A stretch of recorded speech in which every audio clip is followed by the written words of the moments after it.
اللہ اللہ اللہ اللہ اللہ اللہ الحمدللہ رب العالمین والصلاة والسلام علی سید المرسلین وعلی آلہ واصحابہ اجمعین، اما بعد، رب اشرح لی صدری ویسر لی امری واحلل عقدۃ من لسانی یفقہوا قولی، رب زدنی علما اعوذ باللہ من الشیطان الرجیم، بسم اللہ الرحمن الرحیم۔ ہم لوگ السلام علیکم ورحمۃ اللہ وبرکاتہ۔ پچھلے ایک لیکچر میں ہم نے دیکھا حضرت لقمان علیہ السلام کی وہ وصیتیں جو انہوں نے اپنے بیٹے کو کی تھیں اور اللہ رب العزت کو اتنی پسند آئیں کہ انہوں نے ان کا تذکرہ اپنی دائمی و ابدی کتاب میں فرمایا، اور حضرت محمد مصطفیٰ صلی اللہ علیہ وسلم نے اپنے قرآن کی ترتیب میں اس پورے چیپٹر کو لقمان کا نام دیا ہے، سورہ لقمان، سورہ نمبر 31۔ ہم نے دیکھا کہ سب سے پہلی وصیت جو حضرت لقمان علیہ السلام نے اپنے بیٹے سے کی تھی وہ کیا تھی؟ وہ تھی توحید۔ اور دوسری بات انہوں نے اپنے بیٹے کو کیا سمجھائی؟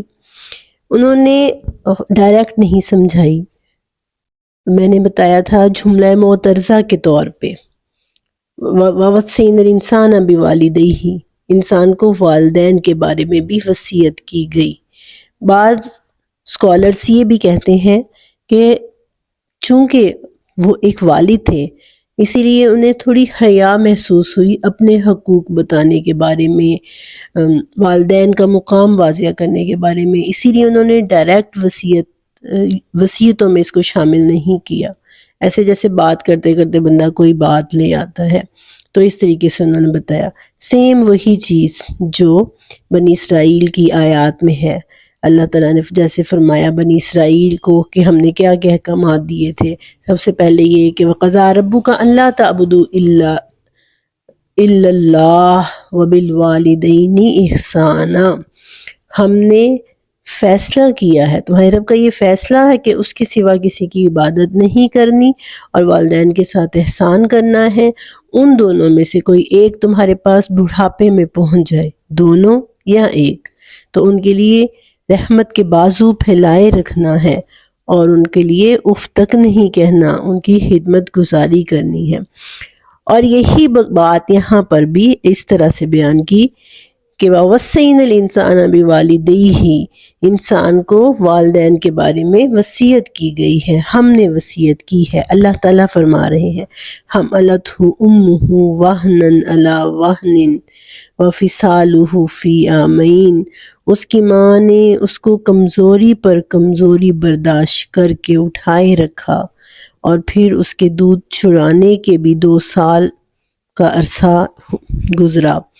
انشکر لی، میرے بھی شکر گزار بنو، اور اپنے والدین کے بھی۔ الیہ المصیر، لوٹ کر تمہیں میری طرف ہی آنا ہے، اسی لیے اگلی آیت میں فرمایا اسی لیے وَإِن جَاهَدَاكَ، اگر دونوں ماں باپ کوشش کریں، الا، اس بات پر، ان تشرک بی ما لیس لک بہ علم، کہ تم میری ساتھ شریک ٹھہرانے لگ جاؤ اس چیز کو جس کا تمہیں علم بھی نہیں ہے، شرک کرنے لگ جاؤ میرے ساتھ، فلا تطیعہما، پھر تم نے ان کی اطاعت نہیں کرنی، لیکن وصاحبہما، ان کا ساتھ دیتے رہنا، فی الدنیا معروفاً، دنیا میں اچھے طریقے سے، ان کو چھوڑنا نہیں ہے، ان کا اچھے طریقے سے ساتھ دیتے رہنا۔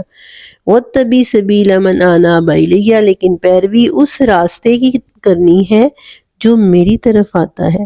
ثم الی مرجعکم فانبئکم بما کنتم تعملون، پھر میں تمہیں خبر دوں گا جو تم کرتے رہے ہو۔ تو والدین کی وصیت کرنے کے بعد سب سے پہلی بات والدہ کے مقام کی بتا دی، جیسے حدیث میں بھی آتا ہے نا کہ ایک مشکات المصابیح کی حدیث ہے کہ ایک صحابی نبی پاک صلی اللہ علیہ وسلم کے پاس آئے اور انہوں نے پوچھا کہ اے اللہ کے رسول، بڑی مشہور حدیث ہے، میرے حسن سلوک کا سب سے زیادہ حقدار کون ہے؟ آپ صلی اللہ علیہ وسلم نے فرمایا تمہاری ماں۔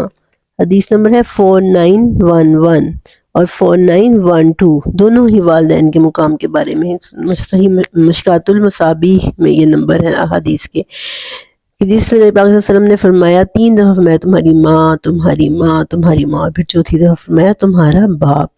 اور دوسری حدیث 4912 میں یہ آتا ہے کہ نبی پاک صلی اللہ علیہ وسلم نے فرمایا کہ وہ شخص ہلاک ہو جائے، اس کی ناک خاک آلود ہو، وہ ہلاک ہوا جس نے اپنے والدین دونوں کو یا دونوں میں سے کسی ایک کو دنیا میں پایا اور پھر وہ ان کی خدمت کر کے جنت میں نہ جا سکا.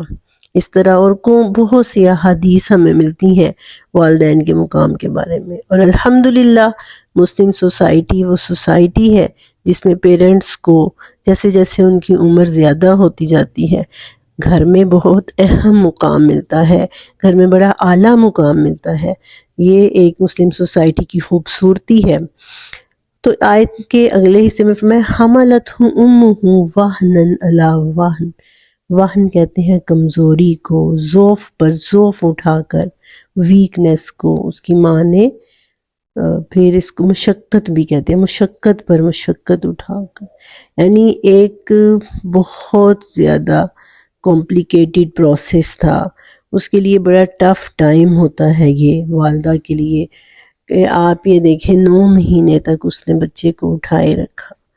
2-3 کلو کا وزن ہم مسلسل نہیں اٹھا سکتے، لیکن ماں نے اگر ہم دیکھیں آخری مہینے 5 6 7 8 9 6 سے ہی لے لیں تو جیسے جیسے بچے کا وزن بڑھتا جاتا ہے ماں کی ڈیفیکلٹیز میں بھی اضافہ ہوتا چلا جاتا ہے.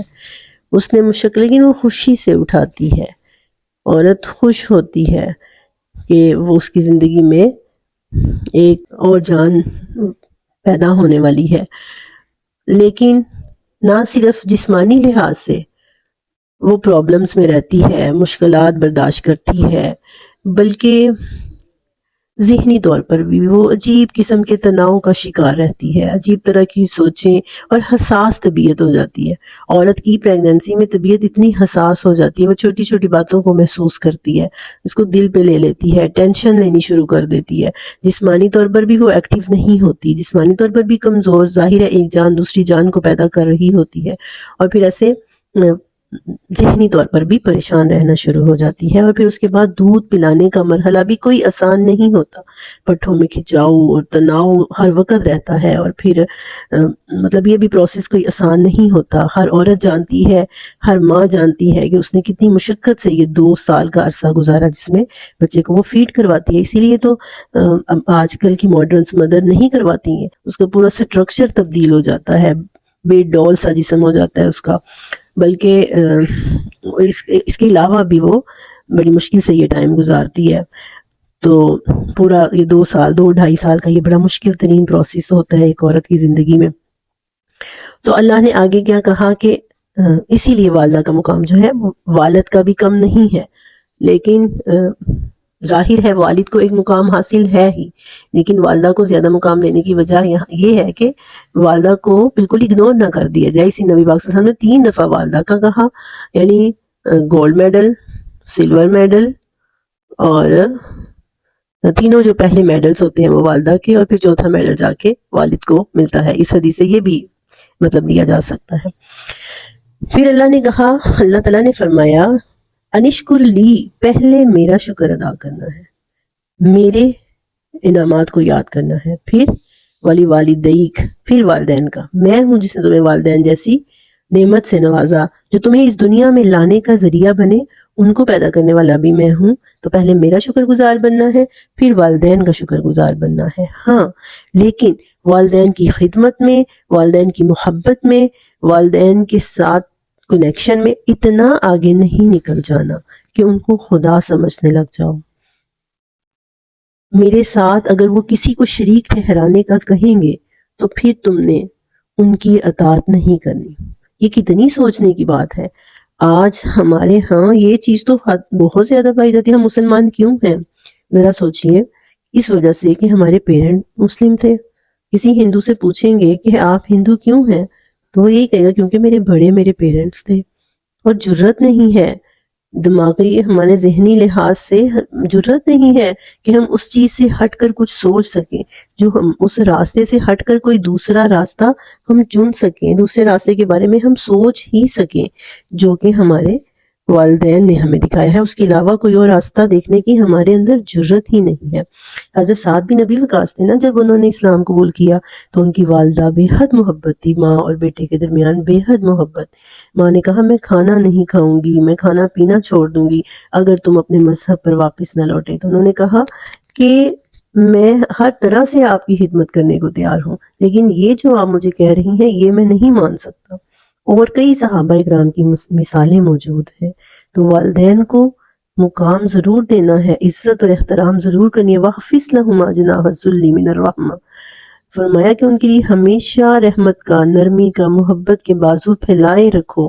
وَلَا تَقُولُوا لَهُمَا اُفٍّ، اف تک نہیں کہنا، لیکن جب شرک کرنے کا کہیں گے فَلَا تُطِعْهُمَا، پھر ان کی اطاعت نہیں کرنی۔ وَصَاحِبْهُمَا فِي الدُّنْيَا مَعْرُوفًا، دنیا میں ان کے ساتھ نیکی کرتے رہنا ہے، دنیا میں نیکی کا معاملہ روا رکھنا ہے، دنیا میں دنیا کے معاملات میں ان کو تکلیف نہیں پہنچانی۔ یہ نہیں کہ وہ بوڑھے ہو گئے ہیں، وہ ہمیں تنگ کر رہے ہیں، ان کو اولڈ ہاؤس میں چھوڑ آؤ، ان کی خدمت کرنے کا وقت آیا ہے تو ان کے ساتھ برا سلوک کرنے لگ جاؤ، بے صبری کا مظاہرہ کرو، یہ ان ساری چیزوں سے منع کیا ہے۔ لیکن فرمایا پیروی اسی راستے کی کرنی ہے جو میری طرف آتا ہے، نہ ہی والدین کے بتائے ہوئے کسی راستے کی، نہ ہی اپنے پیر و مرشد کے بتائے ہوئے کسی راستے کی، اور نہ ہی استادوں کے بتائے ہوئے کسی غلط راستے۔ کسی بھی قسم کے کوئی بھی رہنمائی کرنے والا ہے، اگر وہ میرے راستے کی رہنمائی کرتا ہے، انابا ینیبو، اسی سے منیب ہے، رجوع کرنا، جو آنے والا ہے، جو میری طرف پہنچنے والا ہے، میرے قریب کرنے والا ہے، وہ راستہ۔ ثم الی مرجعکم، پھر تمہیں میری طرف ہی لوٹ کر آنا ہے، فانبئکم بما کنتم تعملون، جو تم کرتے رہے ہو، جو تمہارا والدین کے ساتھ سلوک رہا ہے اس کا میں تمہیں اجر دوں گا، جو دنیا میں تم نے ان کے ساتھ نیک سلوک کیا ہے اس کا اجر تمہیں میں دوں گا۔ یہ ہے وہ اصول جس پر اسلامک سوسائٹی کی بنیاد ہے، اور جو ہمارے خاندانی نظام کو مضبوط کرتی ہے۔ والدین کا مقام اللہ کے بعد یہ دوسرا مقام ہے قرآن پاک میں سورۃ بنی اسرائیل، اور اب حضرت لقمان علیہ السلام کی جہاں پر اس وصیت کا ذکر کیا جو انہوں نے اپنے بیٹے کو کی ہے کہ شرک نہیں کرنا، ساتھ ہی اللہ تعالیٰ نے فرمایا کہ وَوَصَّيْنَا الْإِنسَانَ بِوَالِدَيْهِ، کہ والدین کے ساتھ احترام کرنا ہے۔ آج یورپ کے اندر یہ چیز نہیں ہے، جیسے ہی والدین تھوڑا بڑے، مطلب جیسے ان کی جاب ختم ہوتی ہے، کام کرنا چھوڑتے ہیں، ان کو اولڈ ہاؤسز میں بھیج دیا جاتا ہے۔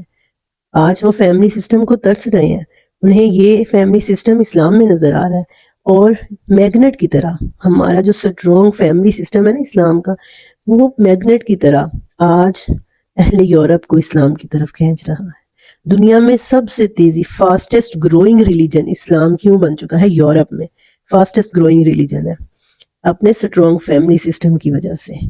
جو ہمارے ہاں بڑوں کو احترام دیا جاتا ہے، جو ہمارے ہاں ایک ماں کا مقام ہے، جو ہمارے ہاں ایک بیوی کا مقام ہے، بہن کا مقام ہے، تو اسی لیے ہمیں بھی یورپ سے، یہود و نصارہ سے مرعوب ہونا چھوڑ دینا چاہیے۔ ہم ان کو فالو کرنا چھوڑیں، ہم ان سے امپریس ہونا چھوڑیں، اسلام کی طرف آئیں، قرآن کی طرف آئیں۔ تو یہ ہے وہ دوسری نصیحت جو حضرت لقمان علیہ السلام نے اپنے بیٹے کو کی۔ تو ایسے ہی ہم دیکھتے رہیں گے، یہ 10 نصیحتیں ہیں، ابھی تک ہم نے دوسری نصیحت دیکھی ہے، اس کے بعد پھر ہم اگلی بھی دیکھیں گے، اور آپ دیکھیں گے کہ ساتھ ساتھ انہوں نے کتنی محبت کے ساتھ یا بنیا یا بنیا۔ ہمیں یہ بھی سوچنا ہے، put yourself in the shoe of حضرت لقمان علیہ السلام۔ ذرا تھوڑی دیر کے لیے حضرت لقمان کے قدموں میں آ کے بیٹھیے اور پھر سوچئے کہ ہم اپنے بچوں کو اس طرح پاس بٹھا کر اس طرح کی مضبوط بنیادوں والی اخلاقی نصیحتیں کرتے ہیں، بس چلتے پھرتے ڈانٹ رہے ہوتے ہیں، یہ نہ کرو، یہ نہ کرو۔ ہر وقت موسٹلی مدرس کا یہی رویہ ہوتا ہے، یہ کیوں کر دیا ہے، یہ کیا کر دیا، یہاں نہ بیٹھو، یہ نہ کھاؤ، یہ نہ کرو، وہ نہ کرو۔ لیکن کبھی علیحدہ سے ٹائم نکال کے یوں پاس بٹھا کے ان کی کریکٹر سازی کی ہے؟ یہ بھی ہم نے ساتھ ساتھ سوچنا ہے۔ جب ہم یہ آیات پڑھیں گے تو ساتھ ساتھ ہم نے یہ بھی دیکھنا ہے۔ اللہ تعالیٰ ہمیں اچھی مائیں بنائے اور ہمیں عمل کرنے کی توفیق عطا فرمائے، آمین۔ وما علینا الا البلاغ المبین، وآخر دعوانا ان الحمد للہ رب العالمین۔